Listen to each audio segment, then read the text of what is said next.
ಸ್ನೇಹಿತರೆ, ಕಲಿಯುಗದ ಕೊನೆಯ ದಿನಗಳ ಬಗ್ಗೆ ಯೋಚಿಸಿದರೆ ಮನಸ್ಸು ಭಯ, ಆಶ್ಚರ್ಯ ಮತ್ತು ಆತಂಕದಿಂದ ತುಂಬಿ ಹೋಗುತ್ತದೆ.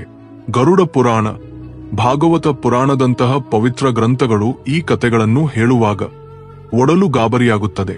ಇವು ಕೇವಲ ಕಾಲ್ಪನಿಕ ಕಥೆಗಳಲ್ಲ, ಇವು ಭವಿಷ್ಯದ ಭಯಾನಕ ಸತ್ಯವನ್ನು ತಿಳಿಸುವ ಗ್ರಂಥಗಳು. ಇಂದು ಕಲಿಯುಗದ ಕೊನೆಯ ಬಗ್ಗೆ ಸ್ಪಷ್ಟವಾಗಿ, ವಿವರವಾಗಿ ತಿಳಿದುಕೊಳ್ಳೋಣ. ಮೊದಲಿಗೆ ಸೃಷ್ಟಿಯ ಚಕ್ರದ ಬಗ್ಗೆ ಸ್ವಲ್ಪ ತಿರಿಯೋಣ. ಹಿಂದೂ ಶಾಸ್ತ್ರಗಳ ಪ್ರಕಾರ ಕಲಿಯುಗದ ಒಟ್ಟು ಆಯುಸ್ಸು 4,32,000 ವರ್ಷಗಳು. ಈ ವಿವರಗಳನ್ನು ಭಾಗವತ ಪುರಾಣ, ವಿಷ್ಣು ಪುರಾಣ, ಲಿಂಗ ಪುರಾಣ ಮತ್ತು ಇತರ ಗ್ರಂಥಗಳು ಸ್ಪಷ್ಟವಾಗಿ ಹೇಳಿವೆ. ಕಲಿಯುಗವು ಮಹಾಭಾರತ ಯುದ್ಧ ಮುಗಿದ ನಂತರ ದ್ವಾಪರ ಯುಗ ಕೊನೆಗೊಂಡಾಗ ಶುರುವಾಯಿತು. ಇದುವರೆಗೆ ಸುಮಾರು 5,000 ವರ್ಷಗಳು ಕಳೆದಿವೆ. ಇನ್ನೂ 4,27,000 ವರ್ಷಗಳು ಬಾಕಿ ಇವೆ. ಈ ಗ್ರಂಥಗಳು ಕಲಿಯುಗದ ಲಕ್ಷಣಗಳನ್ನು, ಮನುಷ್ಯನ ಸ್ವಭಾವವನ್ನು ಮತ್ತು ಅದರ ಕೊನೆಯ ಸಂಕೇತಗಳನ್ನು ವಿವರವಾಗಿ ತಿಳಿಸುತ್ತವೆ. ಈ ಯುಗದಲ್ಲಿ ನಾವು ಎದುರಿಸುವ ಸವಾಲುಗಳ ಬಗ್ಗೆ ಎಚ್ಚರಿಕೆ ನೀಡುತ್ತವೆ. ಮಹಾಭಾರತ ಯುದ್ಧ ಮುಗಿದ ನಂತರ ಧರ್ಮರಾಜ ಯುಧಿಷ್ಠಿರನು ಹಸ್ತಿನಾಪುರದ ಸಿಂಹಾಸನವನ್ನೇರಿದ. ಆದರೆ ಅವನ ಮನಸ್ಸು ಸೃಷ್ಟಿಯ ಭವಿಷ್ಯದ ಬಗ್ಗೆ ಆಲೋಚನೆಯಿಂದ ತುಂಬಿತ್ತು. ದ್ವಾಪರ ಯುಗ ಕೊನೆಗೊಳ್ಳುತ್ತಿದೆ. ಕಲಿಯುಗದ ಸಂಕೇತಗಳು ಸ್ಪಷ್ಟವಾಗಿ ಕಾಣುತ್ತಿವೆ. ರಾಬೋವ ಯುಗದಲ್ಲಿ ಮನುಷ್ಯನ ಜೀವನ ಹೇಗಿರುತ್ತದೆ? ಧರ್ಮ ಏನಾಗುತ್ತದೆ? ಸತ್ಯದ ಗತಿಯೇನು? ಈ ಆತಂಕಗಳು ಅವನನ್ನು ಕಾಡತೊಡಗಿದವು. ಈ ಪ್ರಶ್ನೆಗಳಿಗೆ ಉತ್ತರ ಹುಡುಕಲು ಯುಧಿಷ್ಠಿರನು ತನ್ನ ಸಹೋದರರಾದ ಭೀಮ, ಅರ್ಜುನ, ನಕುಲ, ಸಹದೇವರೊಡನೆ ಶ್ರೀಕೃಷ್ಣನನ್ನು ಸಂಪರ್ಕಿಸಲು ನಿರ್ಧರಿಸಿದ. ಭೀಮ, ಅರ್ಜುನ, ನಕುಲ, ಸಹದೇವ, ಬನ್ನಿ ಶ್ರೀಕೃಷ್ಣನ ಸಲಹೆ ತೆಗೆದುಕೊಳ್ಳೋಣ ಎಂದ. ಅರ್ಜುನ, ಯಾವಾಗಲೂ ಯುದ್ಧಕ್ಕೆ ಸಿದ್ಧನಾಗಿರುತ್ತಿದ್ದವನು, ನಗುತ್ತಾ ಕೇಳಿದ, ಅಣ್ಣ, ಈ ಆತಂಕ ಏಕೆ? ಯಾರಾದರೂ ಹಸ್ತಿನಾಪುರದ ಮೇಲೆ ದಾಳಿ ಮಾಡಲು ಯೋಚಿಸುತ್ತಿದ್ದಾರೆಯೇ? ನೀನು ಆದೇಶ ಕೊಡು, ಒಡನೆ ಹೋಗಿ ಅವರನ್ನು ಸಂಹರಿಸುತ್ತೇನೆ. ಯುಧಿಷ್ಠಿರ ಗಂಭೀರವಾಗಿ, ಅರ್ಜುನ, ನಿನ್ನ ಶೌರ್ಯದ ಬಗ್ಗೆ ನನಗೆ ಚೆನ್ನಾಗಿ ತಿಳಿದಿದೆ. ಈ ಭೂಮಿಯ ಮೇಲೆ ಯಾರೂ ಹಸ್ತಿನಾಪುರದ ಮೇಲೆ ದಾಳಿ ಮಾಡುವ ಧೈರ್ಯ ಮಾಡಲಾರರು. ನನ್ನ ಆತಂಕ ಬಾಹ್ಯ ಶತ್ರುಗಳ ಬಗ್ಗೆ ಅಲ್ಲ, ಕಲಿಯುಗದ ಆಗಮನದ ಬಗ್ಗೆ. ರಾಬೋವ ಕಾಲದಲ್ಲಿ ಮನುಷ್ಯ ಸಮಾಜ ಎಲ್ಲಿಗೆ ಹೋಗುತ್ತದೆ? ಧರ್ಮ, ಸತ್ಯ ಏನಾಗುತ್ತವೆ ಎಂದ. ಭೀಮ ಅಣ್ಣನ ಆತಂಕದಲ್ಲಿ ಭಾಗಿಯಾಗಿ, ಅಣ್ಣ, ನಿನ್ನ ಮಾತುಗಳು ನಮ್ಮ ಮನಸ್ಸಿನಲ್ಲೂ ಭಯ ಹುಟ್ಟಿಸುತ್ತಿವೆ. ಯಾವ ಸಂಕಟವೂ ನಮ್ಮ ಮುಂದಿದೆ, ಹೇಳು ಎಂದ. ಯುಧಿಷ್ಠಿರ, ಭೀಮ, ನೀನು ಹೇಳಿದ್ದು ನಿಜ. ಒಂದು ಭಯಾನಕ ಸಂಕಟ ರಾಬೋತಿದೆ. ಕಲಿಯುಗದ ಪ್ರಭಾವದ ಬಗ್ಗೆ ಯೋಚಿಸಿದರೆ ನನ್ನ ಮನಸ್ಸು ಕಲವರಗೊಳ್ಳುತ್ತಿದೆ. ಅದಕ್ಕಾಗಿಯೇ ಶ್ರೀಕೃಷ್ಣನನ್ನು ಭೇಟಿಯಾಗಿ ಈ ಆತಂಕದಿಂದ ಮುಕ್ತಿ ಹೊಂದಲು ನಿರ್ಧರಿಸಿದೆ ಎಂದ. ಹೀಗೆ ಪಾಂಡವರು ದ್ವಾರಕೆಗೆ ತೆರಳಿದರು. ಪವಿತ್ರ ದ್ವಾರಕಾ ನಗರದಲ್ಲಿ ಶ್ರೀಕೃಷ್ಣ ಅವರನ್ನು ಆಪ್ಯಾಯವಾಗಿ ಸ್ವಾಗತಿಸಿದ. ಯುಧಿಷ್ಠಿರ ಕೃಷ್ಣನ ಚರಣಗಳಿಗೆ ನಮಸ್ಕರಿಸಿ, ಕೇಶವ, ನೀನು ಸರ್ವಜ್ಞ. ದ್ವಾಪರ ಯುಗ ಕೊನೆಗೊಳ್ಳುತ್ತಿದೆ. ಕಲಿಯುಗದ ಸಂಕೇತಗಳು ಸ್ಪಷ್ಟವಾಗಿ ಕಾಣುತ್ತಿವೆ. ಕಲಿಯುಗದಲ್ಲಿ ಮನುಷ್ಯನ ಸ್ವಭಾವ, ಆಚರಣೆ ಹೇಗಿರುತ್ತದೆ? ಯಾವ ಕರ್ಮಗಳಲ್ಲಿ ಮುಳುಗಿ ಹೋಗುತ್ತಾನೆ? ಮೋಕ್ಷಕ್ಕಾಗಿ ಏನು ಮಾಡಬೇಕು ಎಂದು ಕೇಳಿದ. ಕೃಷ್ಣ ಮಂದಹಾಸದೊಂದಿಗೆ, ಧರ್ಮರಾಜ, ನಿನ್ನ ಪ್ರಶ್ನೆ ಸಮಂಜಸ. ಕಲಿಯುಗದ ಪ್ರಭಾವವನ್ನು ಅರ್ಥಮಾಡಿಕೊಳ್ಳುವುದು ಮುಖ್ಯ. ಆದರೆ ಇದಕ್ಕೆ ನಾನು ನೇರವಾಗಿ ಉತ್ತರ ಕೊಡುವುದಿಲ್ಲ. ನೀನು ಮತ್ತು ನಿನ್ನ ಸಹೋದರರು ಕೆಲವು ಅನುಭವಗಳನ್ನು ಪಡೆಯಬೇಕು ಎಂದ.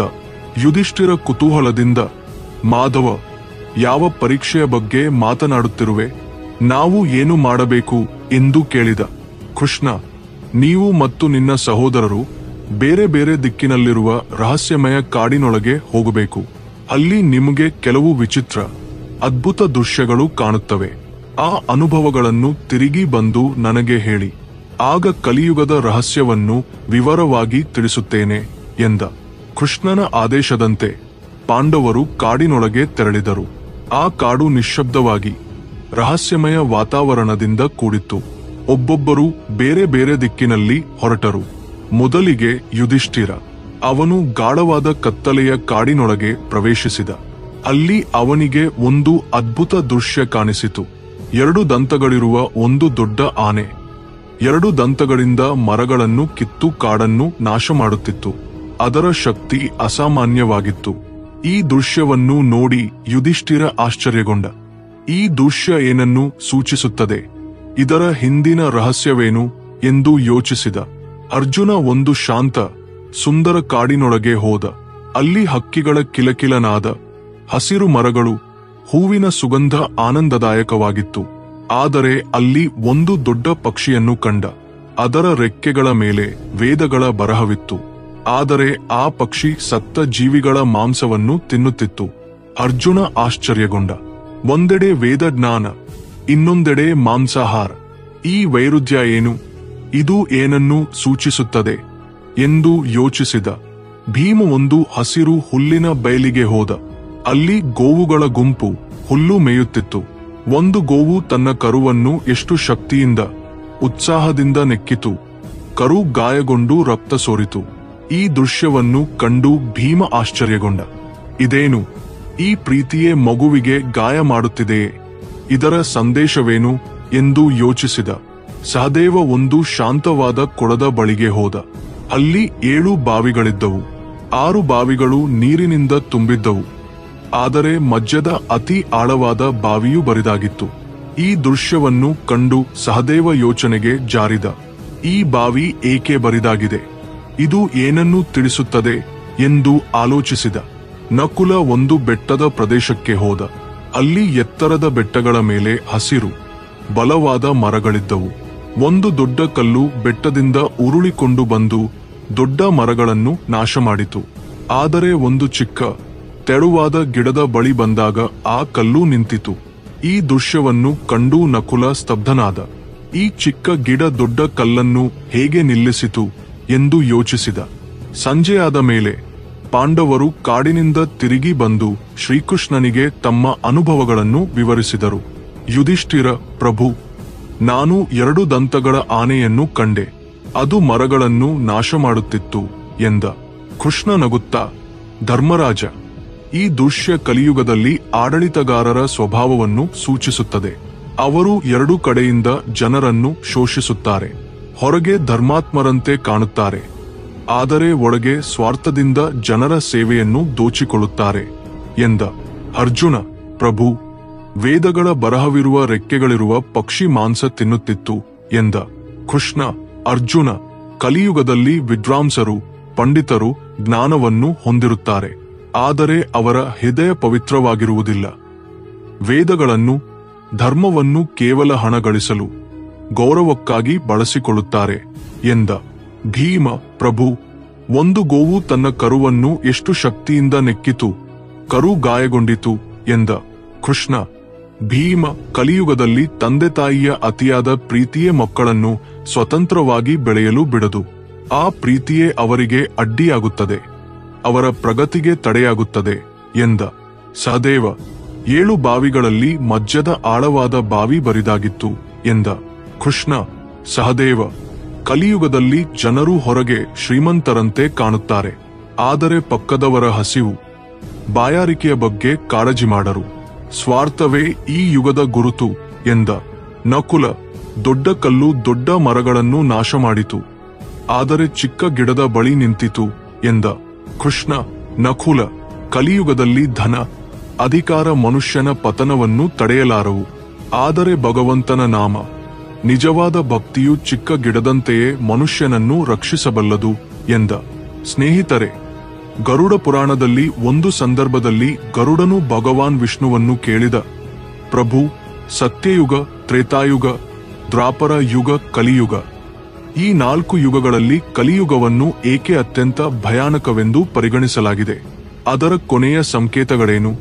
ಅದು ಹೇಗೆ ಕೊನೆಗೊಳ್ಳುತ್ತದೆ? ವಿಷ್ಣು ಉತ್ತರಿಸಿದ, ಗರುಡ, ಕಲಿಯುಗದಲ್ಲಿ ಅಧರ್ಮ, ಸ್ವಾರ್ಥ, ಪಾಪವು ಆಕಾಶವನ್ನೇ ಮುಟ್ಟುತ್ತದೆ. ಅದರ ಕೊನೆಯ ಸಮಯದಲ್ಲಿ ಕೆಲವು ವಿಶೇಷ ಸಂಕೇತಗಳು ಕಾಣಿಸಿಕೊಳ್ಳುತ್ತವೆ. ಅವೇ ಸೃಷ್ಟಿಯ ವಿನಾಶದತ್ತ ಸೂಚಿಸುತ್ತವೆ. ಆ 5 ಪ್ರಮುಖ ಸಂಕೇತಗಳನ್ನು ಒಂದೊಂದಾಗಿ ವಿವರವಾಗಿ ನೋಡೋಣ. 1. ಮಾನವ ಆಯುಸ್ಸಿನ ಕ್ಷೀಣತೆ. ಕಲಿಯುಗದ ಕೊನೆಯಲ್ಲಿ ಮನುಷ್ಯನ ಆಯುಸ್ಸು ಕೇವಲ 20 ವರ್ಷಗಳಿಗೆ ಕುಸಿಯುತ್ತದೆ. 12 ವರ್ಷದಲ್ಲೇ ವೃದ್ಧಾಪ್ಯದ ಲಕ್ಷಣಗಳು, ಬಿಡಿಮುಡಿಗಳು, ಸುಕ್ಕುಗಳು, ದುರ್ಬಲ ದೇಹ ಕಾಣಿಸಿಕೊಳ್ಳುತ್ತವೆ. ಅನಾರೋಗ್ಯಕರ ಆಹಾರ, ಅನೈತಿಕ ಜೀವನ ಶೈಲಿ, ಒತ್ತಡದಿಂದ ದೇಹ ಮತ್ತು ಮನಸ್ಸು ದುರ್ಬಲವಾಗುತ್ತವೆ. ಮಹಿಳೆಯರು 8-9 ವರ್ಷದಲ್ಲೇ ಮಕ್ಕಳನ್ನು ಹೆರಲು ಶುರು ಮಾಡುತ್ತಾರೆ, ಆದರೆ ಅವರ ಆರೋಗ್ಯವು ದುರ್ಬಲವಾಗಿರುತ್ತದೆ. ಮಕ್ಕಳನ್ನು ಸರಿಯಾಗಿ ಪೋಷಿಸಲಾಗದು. ಇದರಿಂದ ಕುಪೋಷಣೆ, ದುರ್ಬಲತೆಯಿಂದ ಕೂಡಿದ ತಲೆಮಾರುಗಳು ಉದ್ಭವಿಸುತ್ತವೆ. ಕುಟುಂಬ, ಸಾಮಾಜಿಕ ವ್ಯವಸ್ಥೆಗಳು ಕುಸಿಯುತ್ತವೆ.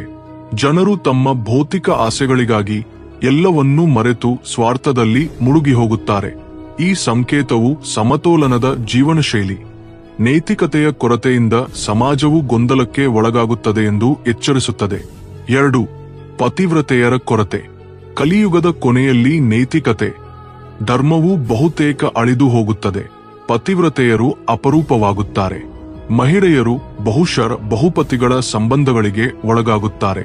ಇದು ಸಾಮಾಜಿಕ, ನೈತಿಕ ಪತನದ ಸ್ಪಷ್ಟ ಸಂಕೇತ. ಪೂಜೆ, ಶ್ರದ್ಧೆ, ವಿವಾಹ ಸಂಸ್ಕಾರಗಳು ಮರೆಯಲ್ಪಡುತ್ತವೆ. ನೀರಿನ ಕೊರತೆಯಿಂದ ಸ್ನಾನವನ್ನು ಬಿಡುತ್ತಾರೆ. ದೇಹದ ಮತ್ತು ಆಧ್ಯಾತ್ಮಿಕ ಶುದ್ಧತೆ ನಾಶವಾಗುತ್ತದೆ. ಮಾಂಸಾಹಾರವು ಆಧಿಪತ್ಯವನ್ನು ಸಾಧಿಸುತ್ತದೆ. ಸಾತ್ವಿಕ ಆಹಾರ, ಹಣ್ಣು, ತರಕಾರಿ, ಧಾನ್ಯಗಳು ದುರ್ಲಭವಾಗುತ್ತವೆ. ಜನರು ಭೌತಿಕ ಸುಖಗಳಿಗಾಗಿ ಮಾತ್ರ ಬದುಕುತ್ತಾರೆ. ಸ್ವಾರ್ಥ, ಲೋಭ, ಮೋಸವು ಸಮಾಜದಲ್ಲಿ ಬೇರೂರಿಬಿಡುತ್ತವೆ. ಈ ಸಂಕೇತವು ಸಮಾಜದಲ್ಲಿ ನೈತಿಕತೆಯ ಕೊರತೆಯನ್ನು, ಆಚಾರಗಳ ದುರ್ಬಳಕೆಯನ್ನು ತೋರಿಸುತ್ತದೆ. 3. ವೃಕ್ಷಗಳ ಕಲರಹಿತತೆ. ಕಲಿಯುಗದ ಕೊನೆಯಲ್ಲಿ ಪ್ರಕೃತಿಯು ಭಯಾನಕವಾಗಿ ನಾಶವಾಗುತ್ತದೆ. ಮರಗಳು ಹಣ್ಣು, ಹೂವು ಕೊಡುವುದನ್ನು ನಿಲ್ಲಿಸುತ್ತವೆ. ಕೇವಲ ಶಮಿ ವೃಕ್ಷಗಳು ಮಾತ್ರ ಉಳಿಯುತ್ತವೆ. ಶಾಕಾಹಾರವು ಸಂಪೂರ್ಣವಾಗಿ ಕಣ್ಮರೆಯಾಗುತ್ತದೆ. ಜನರು ಮಾಂಸಾಹಾರದ ಮೇಲೆ ಆಧಾರಿತರಾಗುತ್ತಾರೆ. ಆಹಾರವು ತಾಮಸಿಕವಾಗಿ, ರೋಗಕಾರಕವಾಗಿ ಮಾರ್ಪಡುತ್ತದೆ. ಇದರಿಂದ ಚಿಕ್ಕ ವಯಸ್ಸಿನಲ್ಲೇ ರೋಗಗಳು ಕಾಣಿಸಿಕೊಳ್ಳುತ್ತವೆ. ಗೋವುಗಳ ಪೂಜೆ ನಿಂತು ಅವುಗಳನ್ನು ಕೇವಲ ಹಾಲು, ಮಾಂಸಕ್ಕಾಗಿ ಸಾಕಲಾಗುತ್ತದೆ. ಕಾಡುಗಳ ಕಡಿತ, ಕಾಲುಷ್ಯ, ಪ್ರಕೃತಿಯ ಸಂಪನ್ಮೂಲಗಳ ದುರ್ಬಳಕೆಯಿಂದ ಸಮತೋಲನ ಕಳೆದುಕೊಳ್ಳುತ್ತದೆ. ಈ ಸಂಕೇತವು ಪ್ರಕೃತಿಯ ಬಗ್ಗೆ ನಮ್ಮ ನಿರ್ಲಕ್ಷ್ಯದಿಂದ ಉಂಟಾಗುವ ಪರಿಣಾಮಗಳನ್ನು ಎಚ್ಚರಿಸುತ್ತದೆ. 4. 7 ಸೂರ್ಯರ ಉದಯ. ಕಲಿಯುಗದ ಕೊನೆಯ ಅತ್ಯಂತ ಭಯಾನಕ ಸಂಕೇತವೆಂದರೆ 7 ಸೂರ್ಯರ ಉದಯ. ಭಗವಾನ್ ವಿಷ್ಣು ಸೂರ್ಯ ಕಿರಣಗಳ ರೂಪದಲ್ಲಿ ಬಂದು ಭೂಮಿಯ ಎಲ್ಲ ನೀರನ್ನು ಆವಿಯಾಗಿಸುತ್ತಾನೆ. 7 ಸೂರ್ಯರ ಶಾಖದಿಂದ ಸೃಷ್ಟಿಯೆಲ್ಲವೂ ಭಸ್ಮವಾಗುತ್ತದೆ. ಆ ನಂತರ ವಿಷ್ಣು ರುದ್ರ ರೂಪದಲ್ಲಿ ಮೋಡಗಳನ್ನು ಸೃಷ್ಟಿಸುತ್ತಾನೆ. ಅವು 100 ವರ್ಷಗಳ ಕಾಲ ಭಯಾನಕ ಮಳೆಯನ್ನು ಸುರಿಸುತ್ತವೆ. ಈ ಪ್ರಳಯದಲ್ಲಿ ಸೃಷ್ಟಿಯೆಲ್ಲವೂ ನೀರಿನಲ್ಲಿ ಮುಳುಗಿ ಹೋಗುತ್ತದೆ. ಎಲ್ಲವೂ ನಾಶವಾಗುತ್ತದೆ. ಸ್ನೇಹಿತರೆ, ವಿಷ್ಣು ಗರುಡನಿಗೆ ಹೇಳಿದ, ಗರುಡ, ಈ ವಿನಾಶವು ಕೇವಲ ಅಂತ್ಯವಲ್ಲ, ಒಂದು ಹೊಸ ಸೃಷ್ಟಿಗೆ ಆರಂಭ. ಪಾಪ, ಅಧರ್ಮವು ಶಿಖರಕ್ಕೇರಿದಾಗ ಸೃಷ್ಟಿಯ ಅಂತ್ಯ ಅನಿವಾರ್ಯ. ಆದರೆ ಆ ನಂತರ ಪರಮಾತ್ಮ ತನ್ನ ಇಚ್ಛೆಯಿಂದ ಒಂದು ಹೊಸ ಪವಿತ್ರ, ಶುದ್ಧ ಸೃಷ್ಟಿಯನ್ನು ರಚಿಸುತ್ತಾನೆ. ಅದರಲ್ಲಿ ಧರ್ಮ, ಸತ್ಯ, ಆಧ್ಯಾತ್ಮಿಕತೆ ಪುನರ್ಸ್ಥಾಪನೆಯಾಗುತ್ತದೆ. ಧರ್ಮವನ್ನು, ಸತ್ಯವನ್ನು ಆಚರಿಸಿದವರು ಮಾತ್ರ ಆ ಹೊಸ ಸೃಷ್ಟಿಯಲ್ಲಿ ಸ್ಥಾನ ಪಡೆಯುತ್ತಾರೆ. ಸ್ನೇಹಿತರೆ, ಈ ವಿಡಿಯೋ ನಿಮ್ಗೆ ಇಷ್ಟವಾದರೆ ಲೈಕ್ ಮಾಡಿ. ಇಂತಹ ಇನ್ನಷ್ಟು ವಿಡಿಯೋಗಳನ್ನು ನೋಡಲು ನಮ್ಮ ಚಾನೆಲ್ಗೆ ಈಗಲೇ ಸಬ್ಸ್ಕ್ರೈಬ್ ಮಾಡಿ. ಪಕ್ಕದಲ್ಲಿರುವ ಗಂಟೆ ಚಿಹ್ನೆಯನ್ನು ಸಕ್ರಿಯಗೊಳಿಸಿ. ಇದರಿಂದ ನಮ್ಮ ವಿಡಿಯೋಗಳನ್ನು ಯಾವುದನ್ನು ಮಿಸ್ ಮಾಡದೆ ಮೊದಲಿಗೆ ನೀವೇ ನೋಡಬಹುದು. ಧನ್ಯವಾದಗಳು ಸ್ನೇಹಿತರೆ, ನೋಡಿದಕ್ಕೆ ಧನ್ಯವಾದಗಳು.